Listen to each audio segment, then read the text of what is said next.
पाकिस्तानी विदेश मंत्री इसाक डार की मुलाकात हुई है। चाइना बिल्कुल देखिए पाकिस्तान के साथ खड़ा है। पहलगाम हमले के बीच पाकिस्तान ने चीन से समर्थन भी मांगा है कि चीन ने पाकिस्तान को उसके JF-17 लड़ाकू विमानों के लिए PL-15 बहुत लंबी दूरी की हवा से हवा में मार करने वाली मिसाइलों की तत्काल डिलीवरी की है। पाकिस्तान की सॉवरेनिटी की हिफाजत करना चीन वो अपना एक फर्ज समझता है कि सिंधु हमारा है और सिंधु हमारा रहेगा। भारत अपनी औकात में रहे। हिंदुत्व का प्रचार भारत के इतने टुकड़े करेगा कि आपसे गिनती भी नहीं होगी। भारत के अंदर भी शांति रखे और हमसायों से भी शांति से रहें। हमारे पास सिर्फ एक ऑप्शन है और वो तलवार है, वो जंग है। इस दरिया से हमारा पानी बहेगा या उनका खून बहेगा, लेकिन हम कसम खाते हैं कि दिल्ली से पहले इस दफा हम नहीं रुकेंगे और पाकिस्तान के मुजाहिदीन दिल्ली पे एक दफा फिर हुकूमत करेंगे। This is what that is going to happen. इस आसिम मुनीर ने हमको फंसवा दिया है और ये जो जंग होगी, इस तरह की जंग इंसानों ने कभी नहीं देखी होगी। इंडिया की वॉर प्रेपरेशन है, वो इस बात की तरफ इशारा कर रही हैं that they are going for a mischief, a misadventure, a miscalculation.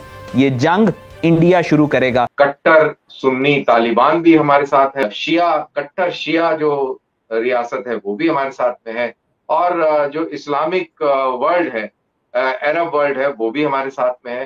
तो कहाँ है पाकिस्तान, ये भी उसको तलाश लेना चाहिए।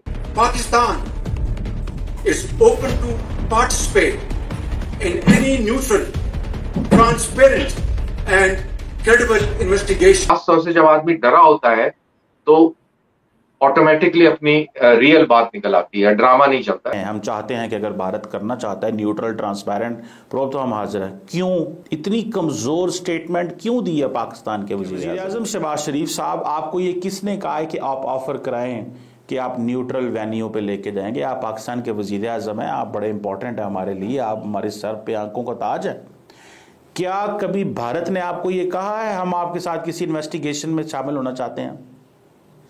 आप हमेशा कहते हैं जी जाफर एक्सप्रेस में भारत ने ये कर दिया, फलाने एक्सप्रेस में ये कर दिया, इंडिया ने ये कर दिया, इंडिया ने वो कर दिया। तो मुझे ये बताएं ना, आप ये बताएं, आपने आज ये कहीं पे पॉलिसी स्टेटमेंट दी है, कभी इंडिया ने आपको ये कहा है कि हम आपके साथ ताउन करने को तैयार है? जो आप हम पे इल्जाम लगाते हैं, आप उनकी इस बात में क्यों आ गए हैं कि हम आपको ताउन देने को तैयार हैं? इसका मतलब है आप सरेंडर कर रहे हैं, इसका मतलब है आप उनकी बात मानते हैं, इसका मतलब है जो उनका बयानिया वो ठीक है,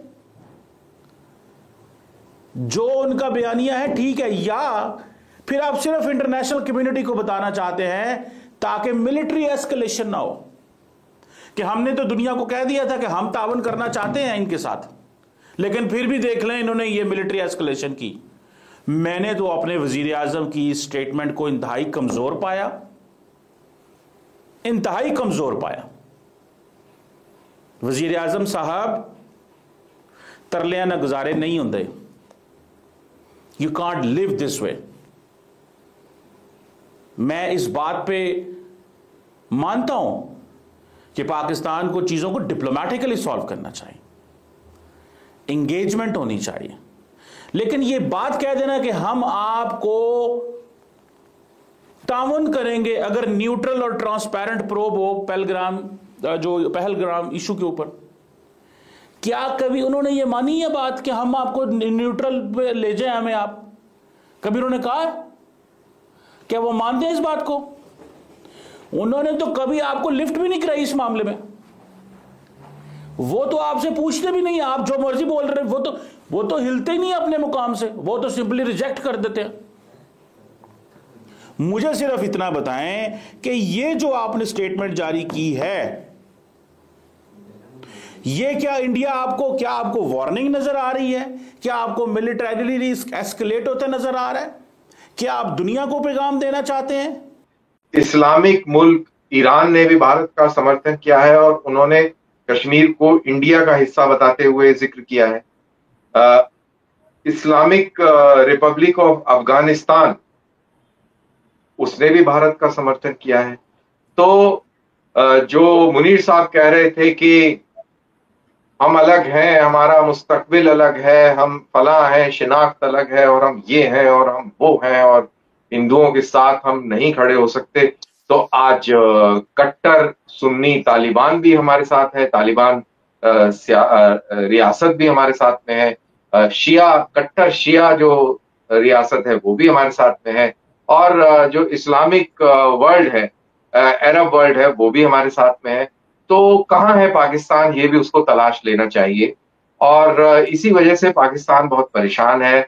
पाकिस्तान, अभी मैं एक हमारे कॉमन फ्रेंड हैं आपके और मेरे, उन्होंने अभी ट्विटर पे डाला, वो पंजाबी में अपनी ही फौज को कितना गलिया रहा है, मतलब कि वो उससे पता लग रहा है कि क्या इमोशन है और क्या सेंटिमेंट है। तो ये सारी चीजें हैं जिस वजह से ख्वाजा साहब अपना बैलेंस खो बैठे हैं। और कितनी देर तक आप दिल की बात और मन की बात छुपाएंगे, और खास तौर से जब आदमी डरा होता है तो ऑटोमेटिकली अपनी रियल बात निकल आती है, ड्रामा नहीं चलता है। तो ये वहीं पे इनफैक्ट ये एक डर का एक बहुत बड़ा संकेत है कि वहां का डिफेंस मिनिस्टर कितना डरा हुआ है।